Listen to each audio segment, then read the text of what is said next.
Welcome back to our live and rolling coverage of America welcomes Prime Minister Modi. As we all know, Prime Minister Modi is all set to arrive in Delaware in Wilmington, which is President Biden's hometown. And this is where the Quad Summit will be taking place in a short while from now. In fact, the Indian Prime Minister will be arriving at the airport in Philadelphia, and soon after he will be headed to Delaware. We've been bringing you those live visuals of how the Indian diaspora has arrived in full strength. They've in fact, they've been thronging the hotel in Delaware, where Prime Minister will be residing for a short while before he takes off for the Quad Summit. What will be on the agenda is something we will be discussing with Siddhant, who's joining me on the phone line. There's a lot of focus on what will be discussed during the Quad Summit. Siddhant, give us a sense of what are you learning is going to be on the agenda, not to forget how significant the timing of this Quad Summit is, since it's being hosted by the outgoing US President.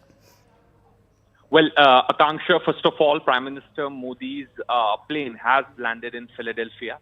And in fact, we are putting out those visuals of Prime Minister's special aircraft at Philadelphia Airport. Sometime from now, Prime Minister will leave for Delaware, that is President Biden's hometown. Now, this time around, Akanksha, US has decided to give a personal touch to the Quad grouping, and this is going to be the last Quad meeting of President Biden. So, it has been kept at President Biden's hometown, which is in Delaware. In fact, we have also been told that President Biden will take all these world leaders to his school, where the same school where he completed his early education. So it is kind of a personal touch that President Biden wanted to give to these world leaders as they are traveling to US for the Quad Leaders Summit. There's also going to be Quad Banquet and also an event dedicated to cervical cancer. I would also like to draw attention of viewers that this giving personal touch to this grouping is something which US has done before also. If you remember, at the time of AUKUS, which took place at Camp David, the farmhouse residence of US President. So, it also tells about the closeness and the proximity that these countries have and the significance they hold for the United States. So that is kind of a message that President Biden wants to send out. Also, let's not forget that it's going to be the last Quad meeting for Kishida, the Japanese Prime Minister. Yes. So he's also going to step down this month. So it's also an opportunity for Prime Minister Modi to sit down with both the leaders, thank them for their contribution efforts to strengthen ties with India, and also to give strength to the groupings like Quad. As far as Quad is concerned, yes, there are multiple issues. In fact, I did speak to the U.S. State Department spokesperson yesterday. They said that Quad has nothing to do with military alignment, etc., etc. It's more about HADR, climate action, cybersecurity. So this time around, also the working groups. There are 6 working groups in the Quad. So the working groups are going to remain the same. The focus area would be the same, but we could expect. In fact, some sources have indicated that as far as the Russia-Ukraine, the paragraph on Russia-Ukraine in the joint statement is concerned, we could expect some change in the language this time around, because this time around Prime Minister Modi is one world leader who has visited both Russia and Ukraine. And let's not forget, peace is one of the top priorities of Prime Minister Modi in his third term. And he's giving all efforts to make sure that peace prevails in Europe. And this is the reason that we could expect, some kind of a change in the language. Whether it's going to be more stronger, whether it's going to be more inclined towards Ukraine. I really don't have any idea about that. But there could be some change in the language. Point number one.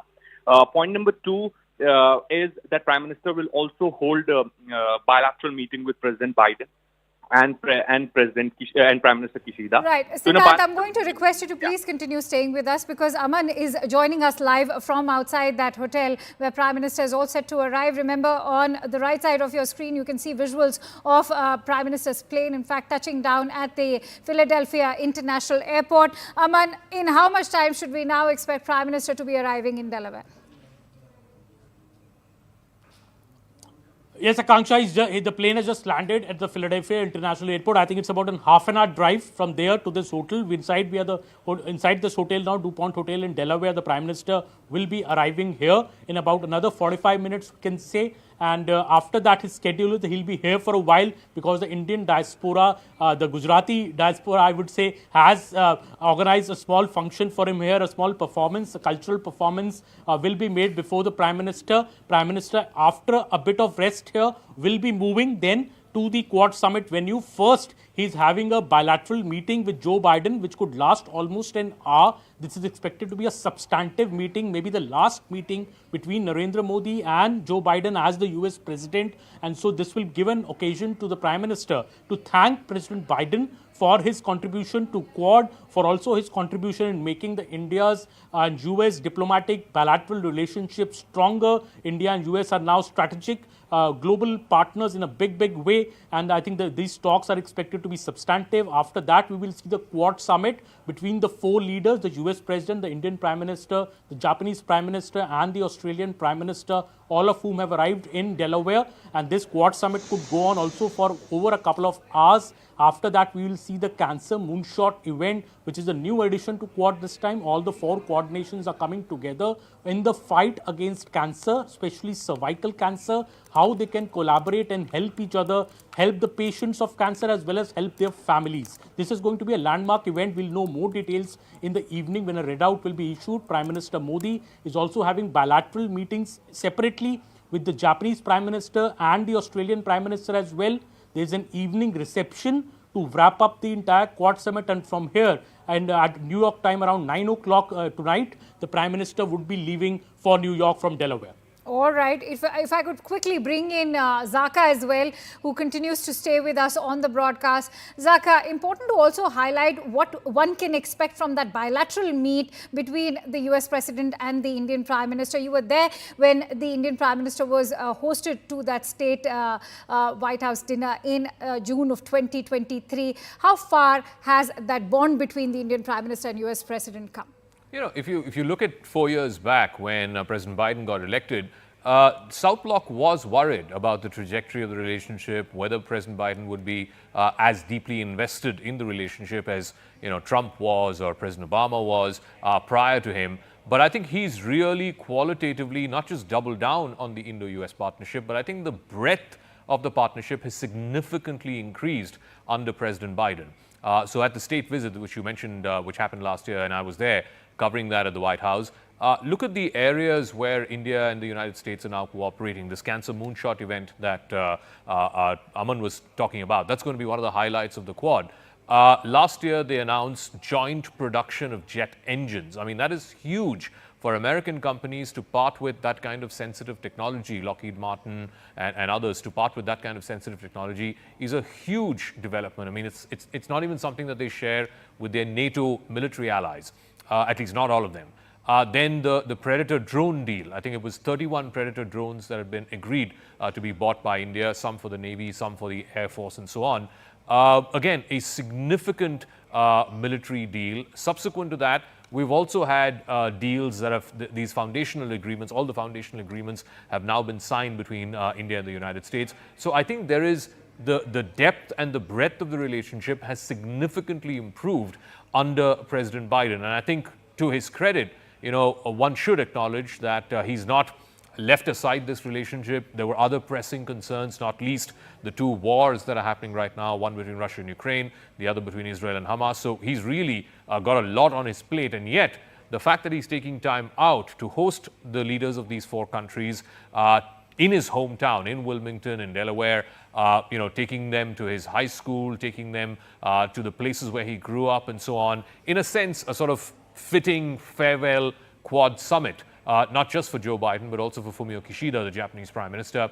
So I think the Quad will now be placed in good hands, whoever is the next president of the US, whether it's Donald Trump or whether it is Kamala Harris. But the trajectory of the relationship, the deepening and the breadth of the relationship, the areas where Quad is now cooperating, climate change, disaster relief, mitigation of even things like poverty alleviation. That's not something that anybody would have given the Quad's agenda or to be on the Quad's plate when the four countries came together.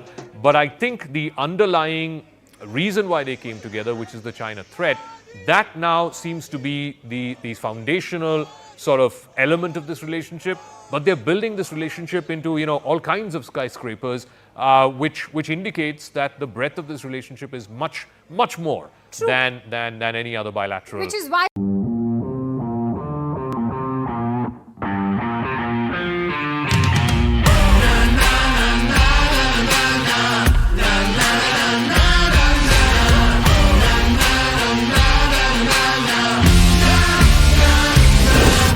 Make informed decisions with comprehensive analysis on the go.